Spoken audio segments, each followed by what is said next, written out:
വിതുരൻ ധൃതരാഷ്ട്രരുടെ അരികിലെത്തി വണങ്ങി നിന്നു.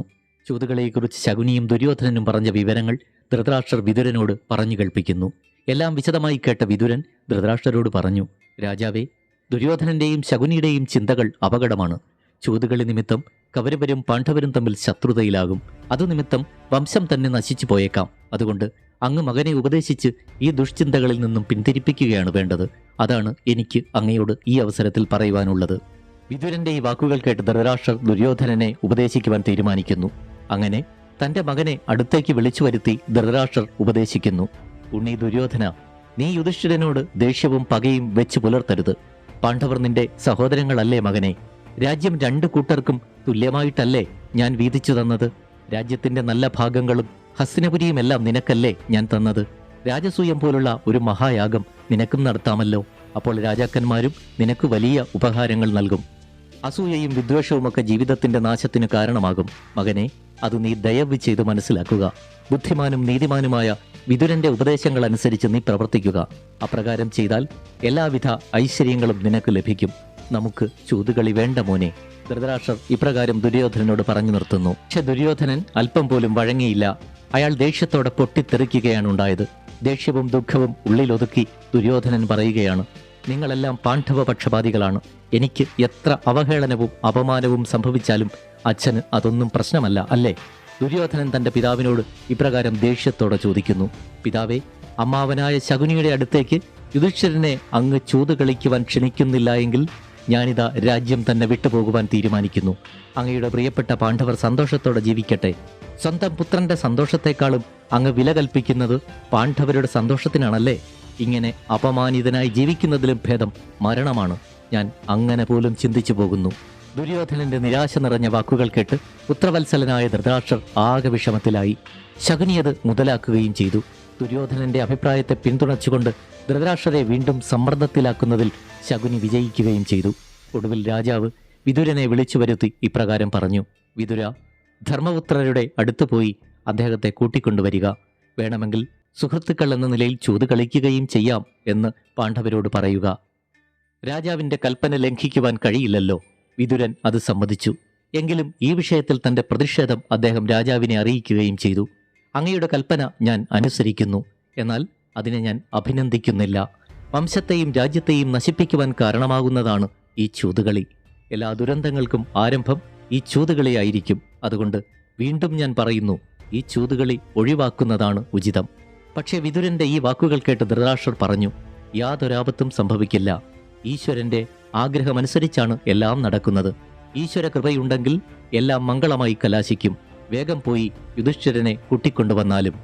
വിതുരൻ ഉടൻ തന്നെ പുറപ്പെട്ട് പാണ്ഡവ രാജധാനിയിൽ എത്തിച്ചേർന്നു. പാണ്ഡവന്മാർ അദ്ദേഹത്തെ സ്നേഹബഹുമാനത്തോടെ സ്വീകരിച്ചു. അപ്രതീക്ഷിതമായി ഇവിടേക്കെത്തുവാൻ എന്താണ് കാരണം? യുധിഷ്ഠിരൻ ആകാംക്ഷയോടെ വിതുരനോട് ചോദിച്ചു.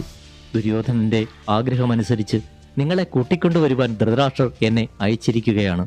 നിങ്ങളുടെ ഐശ്വര്യം കണ്ട് അസൂയ പെരുത്ത ദുര്യോധനനും ശകുനിയും യുധിഷ്ഠിരനോട് ചൂത് കളിക്കുവാൻ ആഗ്രഹിക്കുന്നു. എല്ലാം വിധി എന്ന് വിചാരിച്ചാൽ മതി. വലിയച്ഛൻ ക്ഷണിച്ചാൽ നിങ്ങൾ ചെല്ലണമല്ലോ.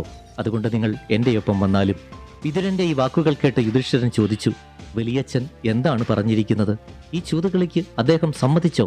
അതോ ദുഷ്ടബുദ്ധികളായ ആരെങ്കിലും അദ്ദേഹത്തെ തെറ്റിദ്ധരിപ്പിച്ചതാണോ? വിതുരൻ പറഞ്ഞു, ധൃതരാഷ്ട്രർ പറഞ്ഞയച്ചിരിക്കുന്നത് ഇത്രമാത്രമാണ്. അവിടെ ഒരു സഭ പണിതിട്ടുണ്ട്.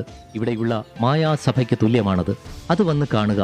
എന്നിട്ട് നിങ്ങളെല്ലാവരും തന്നെ സുഹൃത്തുക്കളെ പോലെ ചൂത് കളിച്ച് സന്തോഷിക്കുക. വിതുരന്റെ ഈ വാക്കുകൾ കേട്ട് യുധിഷ്ഠിരൻ തന്റെ സഹോദരങ്ങളോടും ദ്രൗപദിയോടുമൊപ്പം ഹസ്തിനപുരിയിലേക്ക് യാത്ര തിരിക്കുന്നു. എല്ലാം ദൈവത്തിൽ സമർപ്പിച്ചുകൊണ്ടായിരുന്നു യുധിഷ്ഠിരന്റെ ഈ യാത്ര. അങ്ങനെ അവർ ഹസ്തിനപുരിയിൽ എത്തിച്ചേർന്നു. ഭീഷ്മർ, ധൃതരാഷ്ട്രർ, ദ്രോണർ, കർണൻ, ഗാന്ധാരി തുടങ്ങിയവരുടെയെല്ലാം അടുത്തു ചെന്ന് വിനയത്തോടെ വന്ദിച്ചു. എല്ലാവർക്കും സന്തോഷമായി. അന്നു രാത്രി എല്ലാവരും അവിടെ വിശ്രമിച്ചു. പ്രഭാതത്തിൽ പാണ്ഡവർ രാജസഭയിൽ എത്തിച്ചേർന്നു. അതിമനോഹരമായ സഭാമന്ദിരം. അതിമനോഹരമായ ആ സഭയിൽ ധൃതരാഷ്ട്ര മഹാരാജാവ് വന്ന് സിംഹാസനത്തിൽ ഇരുന്നു. ദുര്യോധനന്റെ ഹൃദയം സന്തോഷം കൊണ്ട് തുടിച്ചു.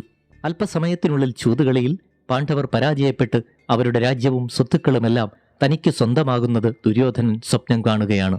അവിടെ ശകുനിയുടെ ശബ്ദം ഉയരുന്നു. യുധിഷ്ഠിര, ഞങ്ങളെല്ലാം അങ്ങയെ കാത്തിരിക്കുകയായിരുന്നു. ഉടൻ തന്നെ നമുക്ക് ചൂതുകളി ആരംഭിക്കാം. ശകുനിയുടെ ഈ വാക്കുകൾ കേട്ട് യുധിഷ്ഠിരൻ പറഞ്ഞു, ചൂതുകളിയിൽ കളവും ചതിവും കാണിക്കുന്നത് മഹാപാപമാണ്. അതുകൊണ്ട് ധർമ്മത്തിൽ നിന്ന് വ്യതിചലിക്കാതെ കളിക്കുമെങ്കിൽ മാത്രമേ ഈ ചൂതുകളിയിൽ ഞാൻ പങ്കെടുക്കുന്നുള്ളൂ. ശകുനി മറുപടി പറഞ്ഞു, അങ്ങെന്തിനാണ് കളവിനെപ്പറ്റിയും ചതിവിനെപ്പറ്റിയും ഒക്കെ ഇപ്പോൾ പറയുന്നത്? ചൂത് കളിക്കുവാൻ അറിയാത്തവർക്കല്ലേ അതിന്റെ ആവശ്യമുള്ളൂ. അഥവാ അങ്ങേക്ക് ഭയമാണെങ്കിൽ പിന്മാറിക്കൊള്ളൂ. പക്ഷെ ഒന്നോർക്കുക, ഭീരുത്വം ക്ഷത്രിയന്മാർക്ക് ചേർന്നതല്ല. ശകുനിയുടെ ഈ വാക്കുകൾ കേട്ട് യുധിഷ്ഠിരൻ പറഞ്ഞു, പിന്തിരിഞ്ഞു പോകുന്നവനല്ല യുധിഷ്ഠിരൻ. ആരോടാണ് ഞാൻ മത്സരിക്കേണ്ടത്? എന്താണ് പണയം? പറഞ്ഞുകൊള്ളൂ. ഇത് കേട്ട് ദുര്യോധനൻ എഴുന്നേറ്റ് പറഞ്ഞു, എന്തു വേണമെങ്കിലും പണയം വയ്ക്കുവാൻ ഞാനുണ്ട്. പക്ഷെ എനിക്ക് വേണ്ടി ചൂത് കളിക്കുന്നത് എൻ്റെ അമ്മാവനായ ശകുനിയാണ്. ശരി, ഒരാളുടെ പേർക്ക് മറ്റൊരാൾ കളിക്കുന്നത് നിയമവിരുദ്ധമാണ്. എങ്കിലും അതൊന്നും ഞാൻ ചിന്തിക്കാതെ ഞാനും ചൂത് കളിക്കുവാൻ തയ്യാറാകുന്നു. യുധിഷ്ഠിരൻ ഇപ്രകാരം മറുപടി പറഞ്ഞു. ചൂതുകളി ആരംഭിക്കുന്നു. കാണികളായി രാജാക്കന്മാരെല്ലാം എത്തിച്ചേർന്നിട്ടുണ്ട്. ഭീഷ്മർ, ദ്രോണൻ, കൃപർ, വിതുരൻ എല്ലാവരും താല്പര്യമില്ലാത്ത മനസ്സോടെ പിൻനിരയിൽ ഇരിക്കുന്നു. കൗരവപക്ഷത്തും പാണ്ഡവപക്ഷത്തുമുള്ള നിരവധി രാജാക്കന്മാരും ആ സഭയിലുണ്ടായിരുന്നു. ആദ്യമായി യുധിഷ്ഠിരൻ തന്റെ കഴുത്തിൽ കിടന്ന അതിമനോഹരമായ ഒരു രത്നമാല എടുത്തു പണയം വെച്ചു. എന്നിട്ട് ദുര്യോധനനോട് ചോദിച്ചു, ഇതിന് തുല്യമായി എന്താണ് പണയം വയ്ക്കുന്നത്? എനിക്ക് വിലമതിക്കാൻ സാധിക്കാത്ത അനേകം രത്നഹാരങ്ങളുണ്ടെന്ന് ദുര്യോധനൻ മറുപടി പറഞ്ഞു. യുധിഷ്ഠിരൻ ആദ്യം കളിക്കുവാൻ തുടങ്ങി. ദുരന്തങ്ങളുടെ ഘോഷയാത്ര അവിടെ ആരംഭിച്ചു കഴിഞ്ഞു.